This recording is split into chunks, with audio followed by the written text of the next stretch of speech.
Wild lion approaches. During safari, young man falls from jeep. What happens next is shocking. What is happening?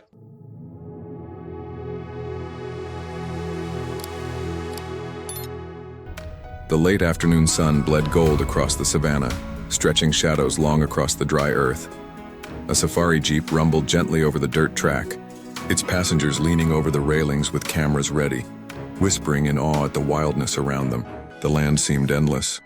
Grass rustling in the breeze, thorn trees standing like watchmen, and birds circling lazily above. But then came the sound that silenced every voice. The low, steady tread of a lion.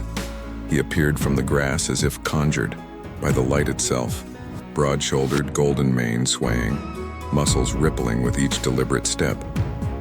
The driver slowed the jeep to a crawl. Cameras clicked, but quietly, carefully. This was no zoo animal. This was the king of the plain, and the distance between his gaze and the humans who watched him was thinner than it appeared.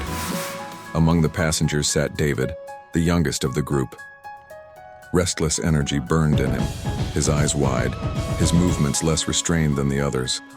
He leaned too far forward, gripping the rail with sweaty palms, his heart racing with a mixture of thrill and fear. The driver muttered under his breath, "Stay inside. No sudden moves." But fate does not always listen to caution.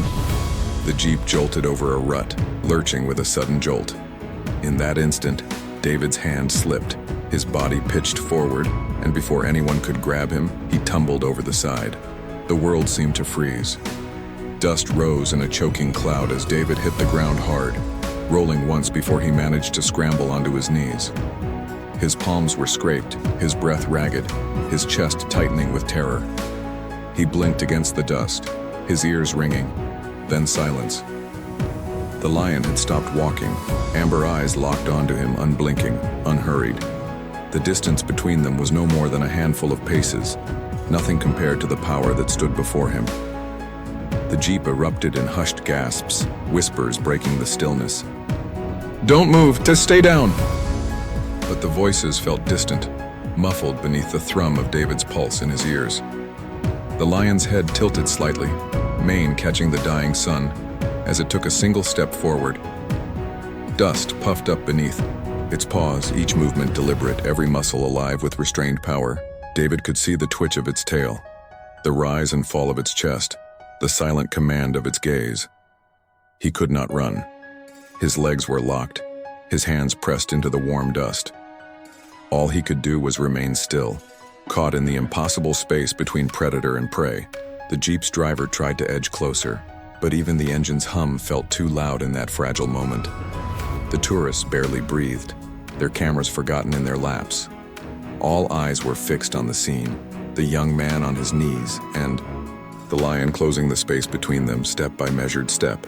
As the golden light faded, the plane seemed to hold its breath. David had fallen into danger, and now the outcome balanced on the edge of silence. The savannah held its breath as the lion stepped closer, paws pressing into the dust with slow, measured weight.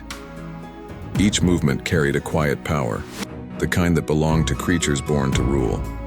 The tourists on the jeep leaned forward in horrified silence, their whispers fading into nothing as the space between predator and boy shrank. David knelt in the dust, frozen. His body shook, though he fought to stay still, afraid even a breath might break the fragile balance. He could hear the sound of his own heartbeat hammering inside his chest, a rhythm that seemed too loud in the suffocating silence. The lion's eyes never left him, amber pools glowing in the fading light, unblinking, unreadable. The driver whispered to the passengers, "Stay calm, don't move." Even his voice was no more than a hushed tremor. The engine idled quietly, the vehicle angled slightly closer, but no one dared to interfere. Any sudden sound might tip the moment toward disaster. The lion closed the last few paces, mane brushing the grass, its breath heavy and warm. Dust clung to its whiskers, and the deep rumble of its lungs filled the air around David. It lowered its head, so close now that the young man could feel the warmth of its breath against his skin. His eyes stung from the dust, but he didn't dare blink. For a moment that stretched like eternity, predator and prey existed within a circle no wider than a few steps. The lion's ears twitched, its nostrils flaring as it took in the scent of the trembling figure before it. David's hands pressed deeper into the earth, the grit biting into his skin, anchoring him against the primal urge to run. The tourist's eyes darted frantically between the boy and the beast, their knuckles white as they clutched the sides of the jeep. One woman covered her mouth, stifling a cry. Another man muttered a prayer under his breath. Still, the plane stayed silent, as if the entire savannah understood the gravity of the moment. Then came the sound that shifted everything. The lion exhaled, a deep, resonant breath that rumbled through the air like distant thunder. It was not a growl, not a roar. It was closer to a sigh, a sound heavy with thought rather than hunger. Dust stirred in the warmth of it, brushing against David's cheek. The animal did not strike. It did not lunge. It simply stood there, as if weighing the fragility of the boy against the vastness of the wild. Its gaze flicked briefly toward the jeep, then returned to David as if to say that the choice lay with it alone. Someone in the jeep whispered into the silence, barely audible, "Don't be afraid."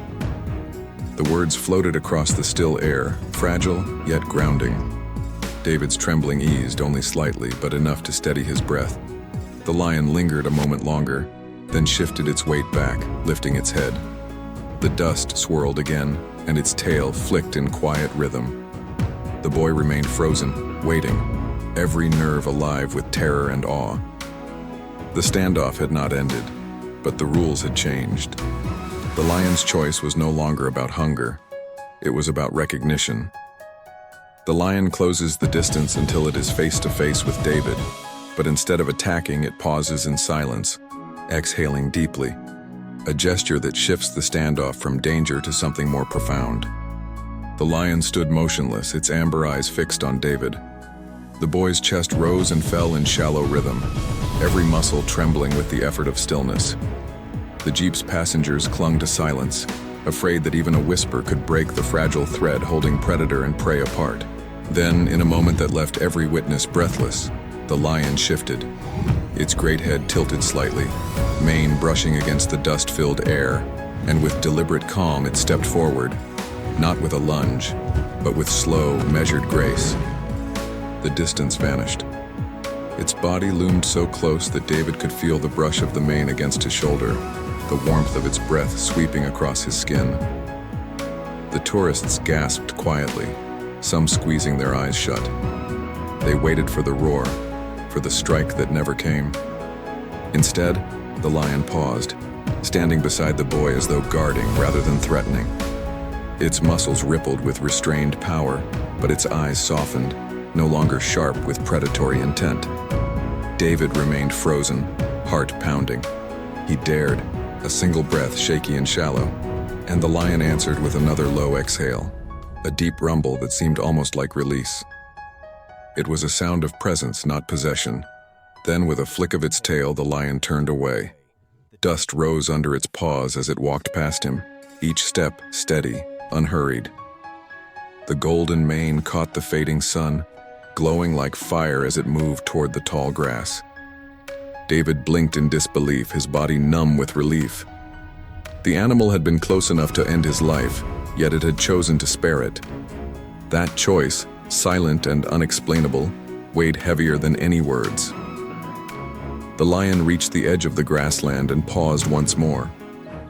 Its massive body stood outlined against the sinking light, a silhouette of strength and grace. Slowly, it turned its head back, amber eyes locking with David's from across the plain. The gaze was brief but unforgettable, a final acknowledgement of the moment they had shared. Then the lion disappeared into the wild, swallowed by grass and shadow. The stillness broke. Tourists erupted into hushed gasps and trembling words. The driver maneuvered the jeep closer, voices calling softly for David to rise. Hands reached out, pulling him back into the safety of the vehicle. His legs buckled beneath him, but they caught him, guiding him into the seat as the engine rumbled to life. Yet even in the flood of relief, silence lingered. No one spoke above a whisper, for they had witnessed something rare, something beyond explanation. A predator had stood within a breath of a fallen man and chosen mercy. As the jeep rolled away, the sun dipped low, painting the savannah in amber and shadow. David leaned back, his chest still heaving, his eyes wide and unblinking. He carried no scar, no wound, only the weight of a memory etched forever into his soul. For those who watched, it was a story that would leave them speechless. But for David, it was more than a story. It was a moment where fear and trust balanced on the same breath, and where the wild revealed its most unexpected grace. Instead of attacking, the lion brushes past David, spares his life, and vanishes into the wild, leaving behind a memory of mercy that stuns every witness into silence.